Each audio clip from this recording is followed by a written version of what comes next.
नमस्कार बच्चों, क्या मेरी आवाज़ आप लोगों तक पहुंच रही है? अगर ऐसा है तो आप तत्काल रिप्लाई दें ताकि हम लोग तत्काल आगे बढ़ा सकें अपने लेक्चर को। आराध्या, जीवा, भीम,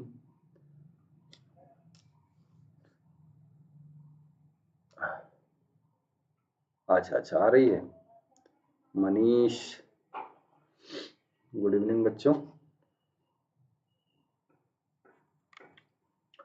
देखिए, आज का जो लेक्चर हम लोगों ने रखा हुआ है वो ये है कि डावरी प्रोहिबिशन एक्ट के लगभग बेयर एक्ट हम लोगों ने कंप्लीट कर लिए थे। मैं कह रहा हूं कि लगभग कंप्लीट कर लिए थे, लेकिन उसके बाद भी ऐसे डावरी प्रोहिबिशन एक्ट से प्रश्न बनते हैं जिनको हम सिर्फ बेयर एक्ट पढ़ के सॉल्व नहीं कर सकते। स्पेशली आज का छोटा सा लेक्चर रखने का पर्पज मेरा यही था कि मैं उन बातों की भी चर्चा आप लोगों से करूं जो बेयर एक्ट में नहीं लिखी हुई है, और इस तरीके से प्रश्न आ जाते हैं और आपको असुविधा होती है एग्जामिनेशन में लिखने में। प्री में तो कोई बहुत विशेष प्रॉब्लम नहीं है, लेकिन मेंस का अगर कहीं लिखना पड़ जाता है डावरी प्रोहिबिशन पर तो जनरली बेयर बेस्ड प्रश्न सीधे सीधे नहीं आने वाले। तो हम लोगों ने उसको भी देख लिया है, हम अब दूसरे एंगल को भी देख लेंगे। हालांकि एक प्रश्न और बचा हुआ है आपका, और ये है डावरी प्रोहिबिशन ऑफिसर। डावरी, अब इसको मैं एक बार फिर से बता दूं, आप लोगों ने सेक्शन नंबर 2 में डावरी की डेफिनेशन देखी होगी, फिर उसके बाद डावरी लेना, डावरी देना और डावरी के लिए एबेटमेंट करना, ये सारी बातें आपने सेक्शन 3 में, सेक्शन 4 में आप लोगों ने डावरी की डिमांड करना। उसके बाद सेक्शन 5 के अंतर्गत आप लोगों ने देखा था कि डावरी से संबंधित अगर कोई भी एग्रीमेंट है तो वो एग्रीमेंट वाइड होगा। 5A के अंतर्गत और 4A के अंतर्गत उसमें विज्ञापन भी था, वो भी पनिशेबल था। 6 में यह था कि अगर कोई उस स्त्री से भिन्न कोई व्यक्ति अगर डावरी को रिसीव करता है तो वो उसे 3 महीनों के भीतर उसे वापस कर देगा। उसके परिणामों के बारे में कि अगर वो वापस न करे तो उसका क्या परिणाम होगा। इतना ही नहीं, बल्कि आप लोगों ने ये भी देखा था कि इससे संबंधित जो ऑफेंस होते हैं नॉन कंपाउंडेबल होते हैं, कॉग्निजेबल होते हैं और नॉन बेलेबल भी होते हैं। इसके संबंध में बर्डन ऑफ प्रूफ के बारे में भी आपने देखा था कि बर्डन ऑफ प्रूफ एक्यूज्ड पर ही होता है कि वो ये साबित करे कि उसने इस अधिनियम के अंतर्गत लगाया गया अपराध नहीं किया। तो ये सारी चीजें आप लोगों ने देख ली थी कि ट्रायबल बाय भी मेट्रोपॉलिटन मजिस्ट्रेट या मजिस्ट्रेट फर्स्ट क्लास मजिस्ट्रेट के द्वारा ही होगा, उसके अलावा कोई ट्रायल नहीं कर सकता। अब उसके आगे की चीजों की चर्चा कर लेते हैं, और ये एक बेयर के बेस्ड क्वेश्चन देखें तो ये एक लास्ट प्रश्न है। नेताजी, अजय कुमार, संगीता, अभिषेक, गुड इवनिंग। तो देखिए, ये डावरी प्रोहिबिशन ऑफिसर की बात करता है 8B, और कहता है ना कि राज्य सरकार डावरी प्रोहिबिशन ऑफिसर नियुक्त कर सकेगी जितने वह ठीक समझे, और उनके लिए वो क्षेत्र फिक्स कर सकेगी जिसमें वो अपनी अधिकारिता और शक्तियों का प्रयोग करेंगे। मतलब नियुक्ति कौन करेगा? राज्य सरकार करेगी, और उनके लिए सीमाएं तय कर सकती है कि इन सीमाओं के भीतर ही अपनी शक्तियों का प्रयोग करेंगे। अब ये है कि उसकी ड्यूटी क्या है, कौन से कर्तव्यों का पालन करेगा ये डावरी प्रोहिबिशन ऑफिसर। 4 कर्तव्य हैं इसमें। पहला कर्तव्य उसको देखना यह है कि क्या इस अधिनियम के उपबंधों का पालन किया जा रहा है या नहीं, है ना, किया जा रहा है नहीं, पहली कर्तव्य। दूसरा कर्तव्य यह है कि दहेज लेना, देना, दुष्प्रेरित करना या दहेज मांगने को रोकने का प्रयास करना है। उसके अलावा ये भी उसको देखना का काम है कि जो अपराध इस अधिनियम के अंतर्गत किए गए हैं उसके लिए एविडेंस कलेक्ट करना, साक्ष्य एकत्रित करना, और ऐसे अन्य कार्य जो राज्य सरकार उसे सौंपे वो कार्य करना उसका कर्तव्य होगा डावरी प्रोहिबिशन ऑफिसर का।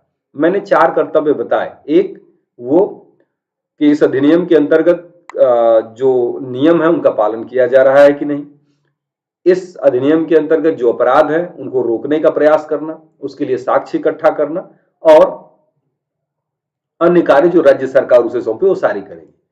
ये तो था कर्तव्य उसका कि करेगा। उसके बाद ये कहता है कि उसकी शक्तियां क्या होंगी, उसकी शक्तियां क्या होंगी। क्लास नंबर 3 में शक्तियों की बात करेगा। शक्तियां कहता है ना कि राज्य सरकार उसे चाहे तो इस पर्पज के लिए पुलिस ऑफिसर की वो सारी शक्तियां दे सकता है जो शक्तियां पुलिस ऑफिसर किसी अपराध को रोकने, उसमें इन्वेस्टिगेशन करने में करती है। लिखा है कि राज्य सरकार राजपत्र में अधिसूचना द्वारा दहेज प्रतिषेध अधिकारी को किसी पुलिस अधिकारी की ऐसी शक्तियां प्रदान कर सकता है जो अधिसूचना में निर्दिष्ट की जाए।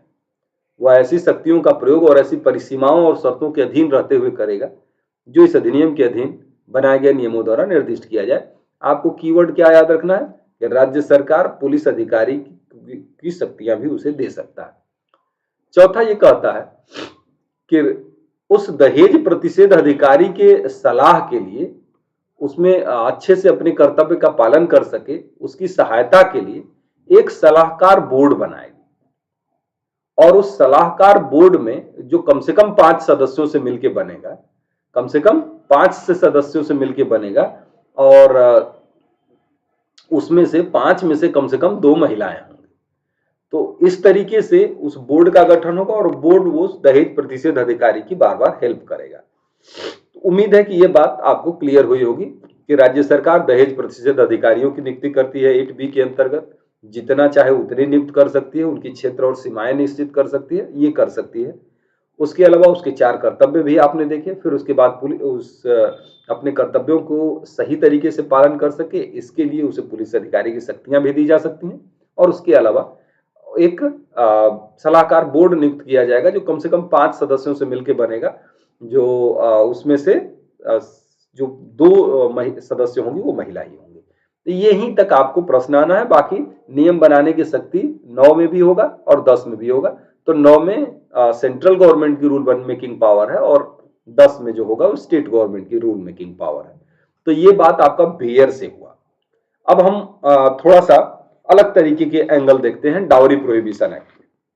मैंने थोड़ा स्पीड में आज इसलिए मैं बोल रहा हूं क्योंकि चीजें आपको समझ में आ चुकी हैं और बहुत लंबा क्लास में आज का करना चाह नहीं रहा हूं और आपके जरूरत भर का ही एक क्लास होगा। जैसे एक सिंपल सा प्रश्न आपके सामने आ जाए, मैं उसके लिए दूसरी स्लाइड ले लेता हूं।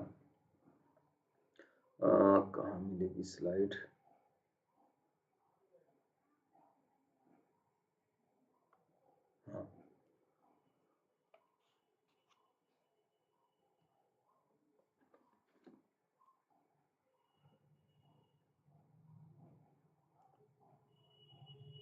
हाँ, एक जैसे मान लीजिए आपके सामने सिंपल सा प्रश्न आ जाए कि, और आ जाए क्या, ये बहुत कठिन बात नहीं है, ये बहुत इजी है कि इस अधिनियम के अंतर्गत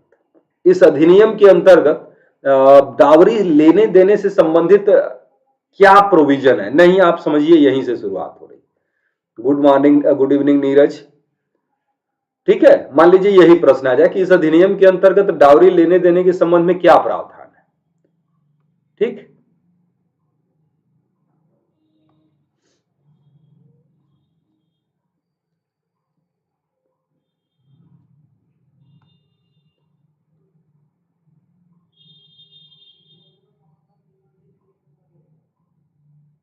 ठीक है, तो क्या प्रावधान है?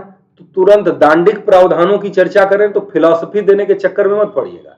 तुरंत आप बता दीजिए, तुरंत आप किस चीज के बारे में चर्चा कर देंगे?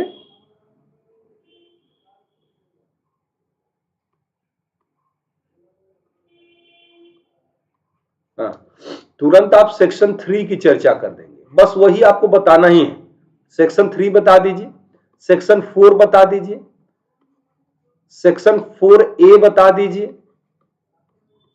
उसके अलावा आपको सेक्शन 6 बता देना है। सेक्शन 6 का वो भी क्लास नंबर 2, और जरूरत पड़े तो सेक्शन नंबर 6 का क्लास नंबर 3A भी बता दीजिएगा। नहीं तो रहने दीजिए, इसको इतना रहने दीजिए। ये बता दीजिए बस, इस अधिनियम के अंतर्गत अगर आपसे सवाल पूछे कि क्या दांडिक प्रावधान है दंड के संबंध में, तो आप बिना संकोच के सिर्फ इन दांडिक प्रावधानों की चर्चा करिए कि इस धारा में इस बात के लिए पनिशमेंट है और इतना पनिशमेंट है, इस धारा में इस बात के लिए पनिशमेंट है और इतना पनिशमेंट है। तो इस तरीके से आपको समझा देना है। अगर मान लीजिए ऐसा प्रश्न न पूछे, और आपसे प्रश्न क्या पूछ रहा है? आपसे प्रश्न यह पूछ रहा है कि डावरी को या दहेज प्रथा को दूर करने के लिए, हाँ बस वही लिखना है। तो दहेज प्रथा को समाप्त करने के लिए अधिनियम के द्वारा या सरकार के द्वारा या राज्य के द्वारा क्या प्रयास किए गए हैं, अगर यह प्रश्न आपसे पूछा जा रहा है, तो अब आपको सिर्फ डावरी प्रोहिबिशन एक्ट का ही हिंट नहीं ले लेना। तब आपको कुछ और भी चीजें है ना कि दहेज को रोकने के लिए, दहेज प्रथा के उन्मूलन के लिए, प्रश्न ध्यान से सुनिएगा कि क्या क्या प्रश्न हो सकता है। दहेज प्रथा के उन्मूलन के लिए राज्य द्वारा क्या प्रयास किए गए, तो कम से कम आप इन चीजों की तो चर्चा करेंगे ही। पहली चीज कि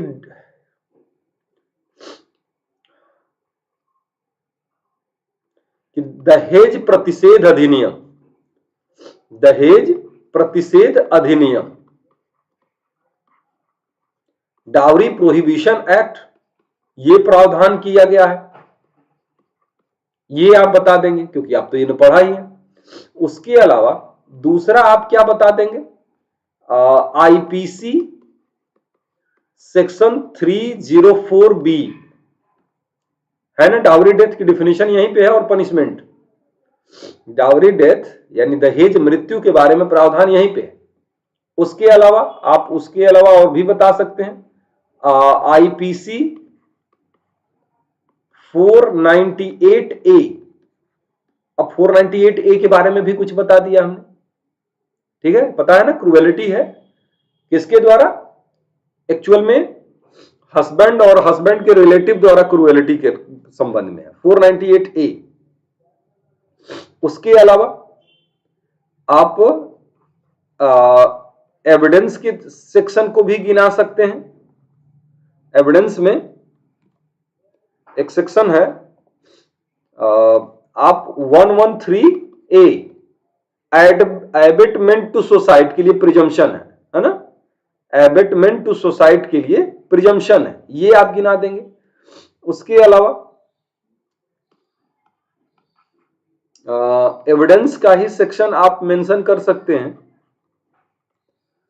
सेक्शन 113B डावरी डेथ के संबंध में प्रिजम्पशन है, ये भी आप गिना सकते हैं। उसके अलावा आप सीआरपीसी भी गिना सकते हैं। सीआरपीसी कह सकते हैं कि सेक्शन 174 से 176 के बीच में कुछ प्रोविजन है जो डावरी से संबंधित भी है, और उसके लिए भी है कि इन्वेस्टिगेशन केवल इंक्वेस्ट करने वाला ऑफिसर ही करेगा, वो एग्जीक्यूटिव मजिस्ट्रेट ही करेगा, पुलिस के इन्वेस्टिगेशन से काम नहीं चलेगा। उसके अलावा आप देखेंगे सीआरपीसी भी हमने बात कर दी। उसके बाद domestic violence act, domestic violence act के अंतर्गत डोमेस्टिक वायलेंस एक्ट, ये आपका क्या हो गया, ये भी एक्ट हो गया। तो ये और कुछ बचा हुआ है नहीं, कम से कम इतना तो हो ही गया। अब आप सोचिए कि अगर मान लीजिए ऐसा कोई प्रश्न आता कि भाई डावरी को रोकने के लिए राज्य के तरफ से क्या क्या प्रयास किए गए हैं, और आप केवल डावरी प्रोहिबिशन एक्ट पढ़ के जाते और 1 से लेके 10 तक के सेक्शन याद ही हो के क्या करता, आप इस प्रश्न का आंसर अच्छा नहीं दे पाते। तो इसके लिए आप वहां पे जाके नहीं, पहले से मेंटली प्रिपेयर रहेंगे कि ताकि अगर मान लीजिए आपके सामने ऐसी कोई समस्या आ जाए तो आप उसमें अटके ना, क्योंकि डावरी प्रोहिबिशन एक्ट के प्रोविजन जो भी रिलेवेंट आपको थोड़े में याद आ जाए वो आप लिख दीजिए। उसके अलावा आईपीसी के 304B का प्रोविजन आप मेंशन कर दीजिए, सिर्फ गिना थोड़ी देंगे, उसमें 2-4 लाइन लिखेंगे। उसके अलावा 498A क्रूएलिटी के बारे में लिख दिया, एविडेंस का 113A 113B दोनों बता दिया, एबेटमेंट वाला और डावरी डेथ की प्रिजम्पशन वाला। और उसके अलावा आपने सीआरपीसी के भी सेक्शन बता दिए, है ना, कि अगर मान लीजिए किसी महिला की मृत्यु विवाह के पश्चात 7 साल के भीतर हो गई हो और ऐसा संदेह है कि उसके खिलाफ अपराध किया गया है, तो उसके मृत्यु के कारणों की जांच एग्जीक्यूटिव मजिस्ट्रेट करेगा। फिर उसके बाद डोमेस्टिक वायलेंस एक्ट भी लगभग उसी के पर्पज के लिए बनाया गया है कि ताकि महिलाओं के प्रति जो घरेलू हिंसाएं हो रही हैं उन पर कुछ प्रतिबंध लगाया जा सके। तो इतने सारे प्रोविजन आप मेंशन कर देंगे, और मुझे लगता है कि इतने सारे प्रोविजन मेंशन करने के बाद अगर इक्का दुक्का केस भी आपने मेंशन कर दिया तो वाह, फिर आपका आंसर कंप्लीट हो गया। इससे एग्जामिनर जो सेटिस्फाई होगा वो होगा, आप भी सेटिस्फाई रहेंगे कि हमने कुछ ठीक ठाक लिखा हुआ है। तो ये चीज हो गई आपकी, ठीक है। और ऐसा नहीं कि मैं एक भी चीज बता रहा हूं जो आपको पहले से पता नहीं, पता है आपको, लेकिन ये पता नहीं होता है कि क्या ये सब झोंक देना ठीक है कि नहीं। तो सब ठीक है।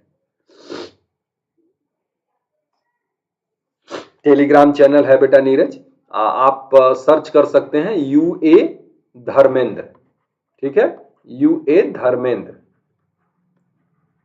ये सर्च करेंगे ना तो मैं मिल जाऊंगा टेलीग्राम चैनल, ठीक है। अच्छा, इतनी बातें हो गई हम लोगों की। अब देखते हैं थोड़ा सा दूसरा एंगल देखते हैं प्रश्न का। कुछ केसेस भी मैं अभी बता देता हूं ताकि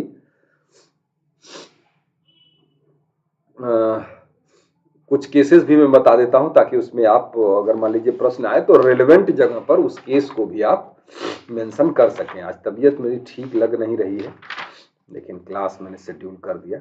अब जैसे एक प्रश्न आ जाता है, मैंने देखा हुआ है बच्चे परेशान होते हैं। एक प्रश्न ये है कि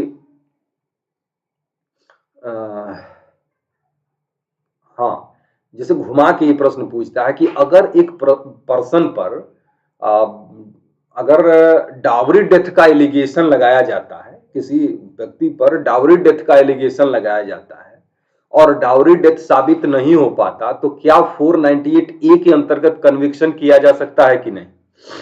मेरी बात समझ रहे हैं ना।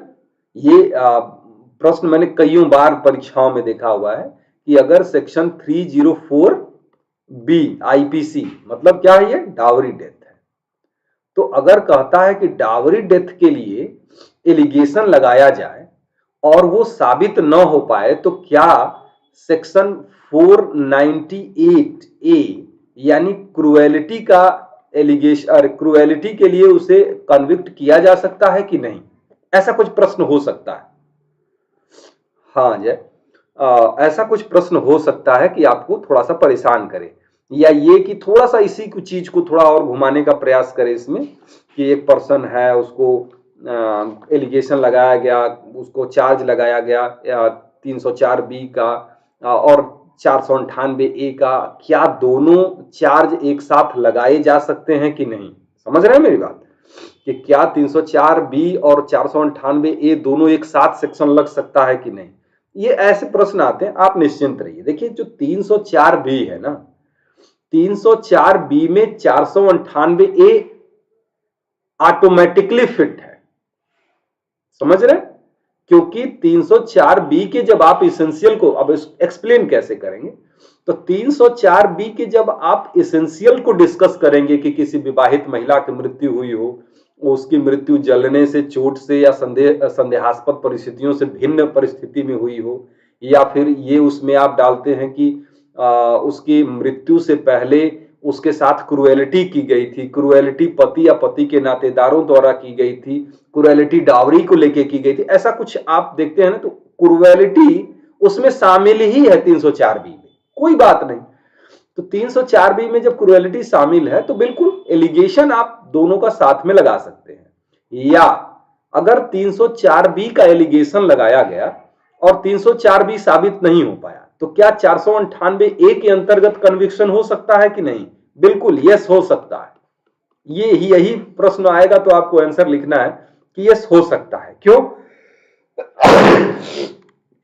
सॉरी, क्योंकि आप जानते हैं कि सीआरपीसी आपने जो पढ़ी हुई है, सीआरपीसी के सेक्शन 222 आप पढ़ेंगे ना, तो उसमें यह बात लिखी हुई है कि किसी ऐसे अपराध के लिए भी किसी पर्सन को कन्विक्ट किया जा सकता है जिसका उस पर चार्ज ही न लगाया गया। आपको याद भी होगा, और अगर नहीं याद है तो एक बार देख लीजिएगा, है?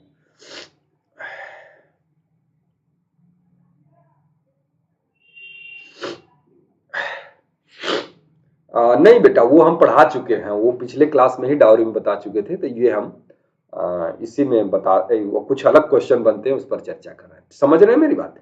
सीआरपीसी के सेक्शन 222 में ये बात है कि अगर किसी पर्सन पर जिस अपराध का आरोप लगाया गया ही नहीं गया था उसमें भी कन्विक्शन हो सकता है, और उसकी लैंग्वेज ये कहती है कि अगर किसी बड़े अपराध का आरोप लगाया जाए तो उसकी जो विशिष्टियां हैं वो सारी साबित नहीं हो पाई, लेकिन जो साबित हुई उसका चार्ज नहीं लगाया गया था, लेकिन एक छोटा अपराध मिला के बनता है, तो बिल्कुल उसमें कन्विक्शन हो सकता है, भले ही उसका एलिगेशन यानी आरोप न लगाया गया हो। यह बात अगर पहले से याद है तो बहुत अच्छी बात है, नहीं याद है तो इसको समझ लीजिए ये बात।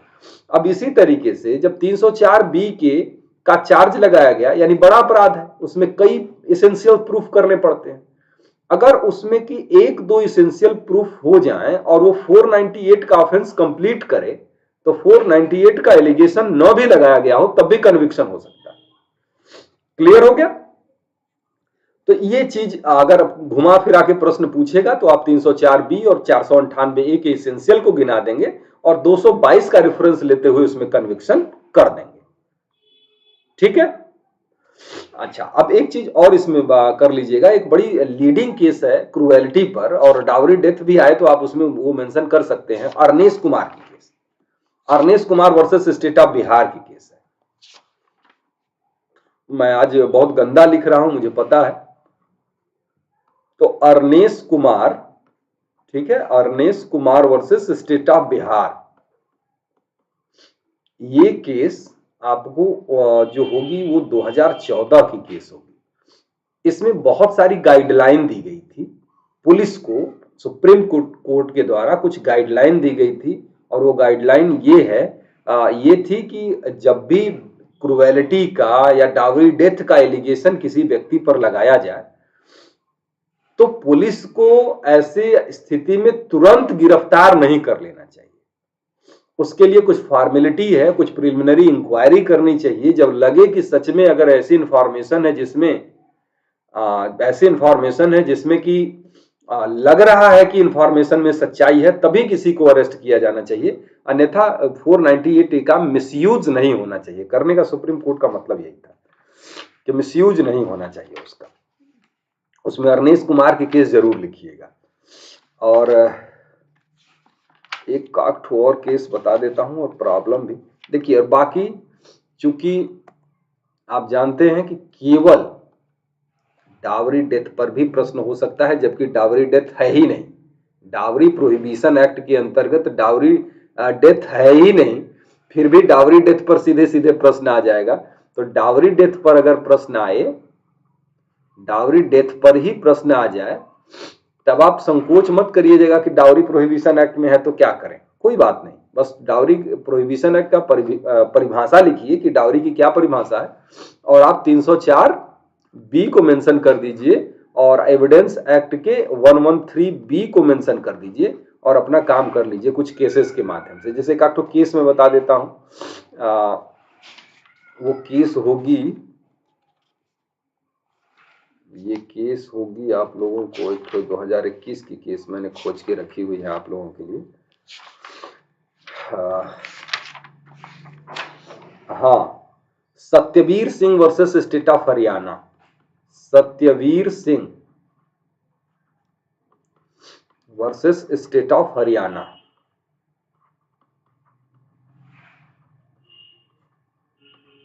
ये 2021 की केस है, Satyavir Singh versus state of Haryana की। वो एक्चुअल में सून बिफोर डेथ को इसमें एक्सप्लेन किया गया था। सून बिफोर डेथ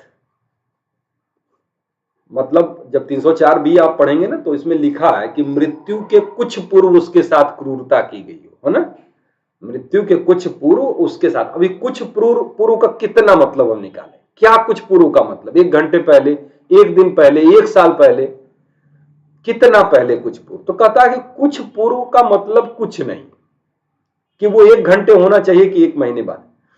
कह रहा है कुछ पूर्व का मतलब यह है कि जब वो क्रूएलिटी की गई और जब ये महिला मरी तो उस क्रूएलिटी और उस डेथ में डायरेक्ट रिलेशन होना चाहिए।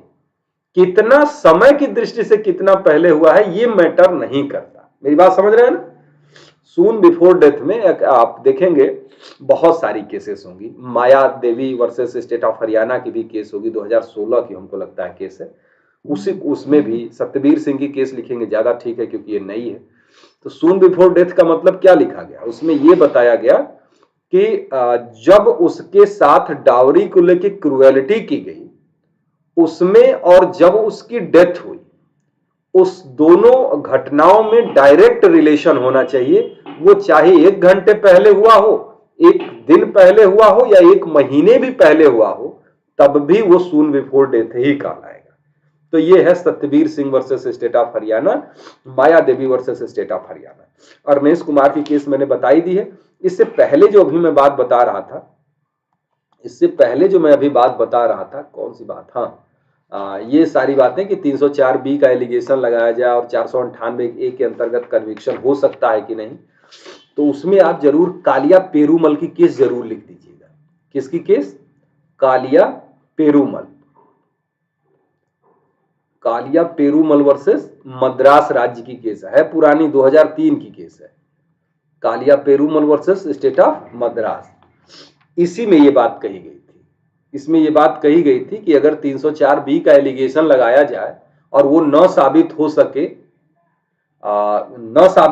तो 498 ए के अंतर्गत कन्विक्शन किया जा सकता है। Kaliya Perumal versus state of Madras है, तमिलनाडु होगा, सॉरी, मद्रास वाली केस दूसरी चीज है, कालिया पेरूमल की केस तो उससे भी संबंधित है ना, SC/ST एक्ट से। ये मद्रास नहीं, तमिलनाडु कर लीजिएगा। Kaliya Perumal versus state of Tamil Nadu. Year बिल्कुल सही लिखा है मैंने, 2003 का है। और इसमें कहा गया था कि कन्विक्शन किया जा सकता है 498 के अंतर्गत। एक ठो और केस आप गुरबचन सिंह वर्सेस सतपाल सिंह की भी इसमें लिख सकते हैं। गुरबचन सिंह वर्सेस सतपाल सिंह।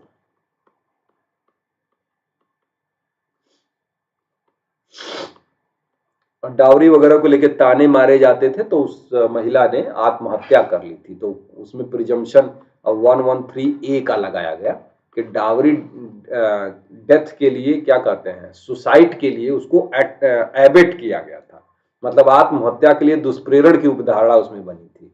तो गुरबचन सिंह वर्सेस सतपाल सिंह। कभी कभी क्या होता है ना कि मारा नहीं जाता, लेकिन ताने दिए जा रहे हैं और वो महिला बर्दाश्त नहीं कर पाई, एक दिन जाके आत्महत्या कर ली।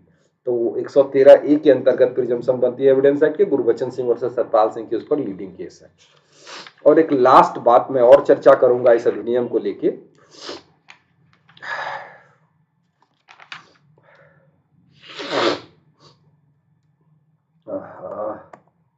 हाँ, अब इसमें एक चीज और है, जैसे मान लीजिए ये भी पूछ सकता है और पूछा जा सकता है कि इसको रोकने के क्या उपाय हैं या क्यों नहीं रोका जा सका, ये वाली बात।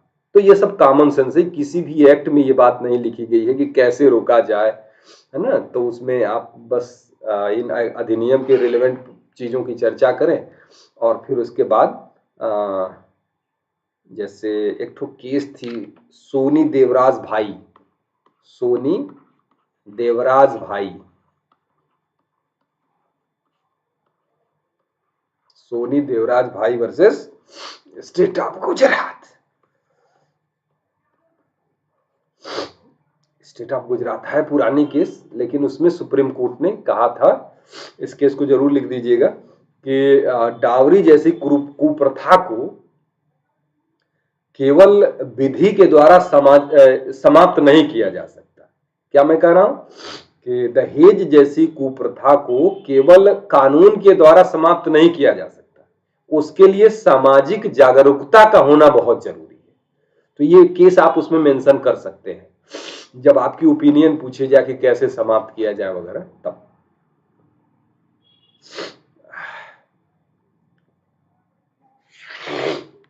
देखो बेटा, 304B में जहां कहीं भी डेथ हुई हो सब उसमें केस डाल सकते हैं, और डाउरी से संबंधित है तो डाल ही सकते हैं।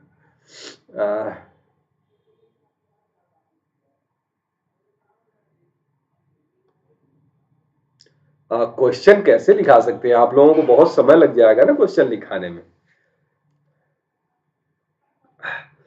तो सोनी देवराज भाई वर्सेस स्टेट ऑफ गुजरात के केस में कहा गया कि इसे केवल विधि के द्वारा समाप्त नहीं किया जा सकता, इसके लिए सामाजिक जागरूकता का होना जरूरी है। और अपनी ओपिनियन आप जब लिखिएगा कि हाँ मेरी क्या है, कि कैसे इसको समाप्त किया जा सकता है, तो उसके लिए आप बढ़ाइए कि शिक्षा को बढ़ावा दीजिए, लड़कियों को शिक्षित होने पर ज़्यादा जोर दिया जाना चाहिए, स्त्री शिक्षा पर जोर दिया जाना चाहिए, रूढ़िवादी व्यवस्था से अलग किया जाना चाहिए, अंतरजातीय विवाह को बढ़ावा दिया जाना चाहिए, लड़की को अपनी पसंद के वर को चुनने का मौका दिया जाना चाहिए। क्योंकि लड़की को आप लाख सिखाते रह जाइए कि धर्म है, ये जाति है, ये फलाना है, ढिमका है, जब आप उसे फ्रीडम देंगे ना, तो वो अपने लिए एक योग्य वर की तलाश करेगी। वो जाति और धर्म से उठ के बात करती है। तो इसीलिए कहा जाता है कि उनको अपने वर को चुनने की स्वतंत्रता दी जानी चाहिए, और ऐसा होगा तो फिर ये सारी चीजें जो धीरे धीरे हैं वो समाप्त हो जाएंगी। ये सारे आप सलाह दे सकते हैं, ठीक है। हाँ बेटा, बहुत ज्यादा। अब इसमें आप बताना चाहें तो आप नया भी आंकड़ा ले सकते हैं, NCRB, national crime report bureau जिसको कहते हैं एनसीआरबी। तो एनसीआरबी की रिपोर्ट 2020 की जो रिपोर्ट है उसके हिसाब से हर साल अभी लगभग 6,966, मतलब 2020 की जो एनसीआरबी की रिपोर्ट है, 6,966 लड़कियां या स्त्रियां कह सकते हैं डाउरी डेथ की शिकार होती हैं, डाउरी डेथ की शिकार होती हैं। और इसी एवरेज से देखेंगे तो 19 महिलाएं प्रतिदिन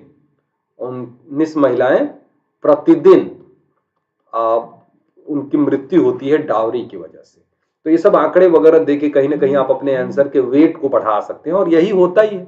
बाकी तो बेयर रट के तो सभी जाते हैं, और जब ये सारी बातें आती हैं तो दिमाग गड़बड़ा जाता है कि ये तो बात हमने पढ़ी नहीं यार, बेयर तो रट गए थे 10 सेक्शन।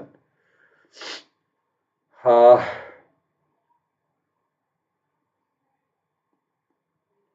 तो ठीक है बच्चों, आज इतना ही रहने देते हैं, क्योंकि इसकी जरूरत थी मुझे। मैंने उस दिन सिर्फ एक्ट ही पढ़ाया था, बेयर प्रोविजन, तो इसकी जरूरत थी, मुझे लगा कि बात कंप्लीट होनी चाहिए, इसलिए मैंने थोड़ा सा क्लास रखा था और आप लोगों को परेशान किया। चलिए, फिर अगला क्लास रखना होगा हम लोगों को, तो फिर मैं आप लोगों को सूचित करूंगा।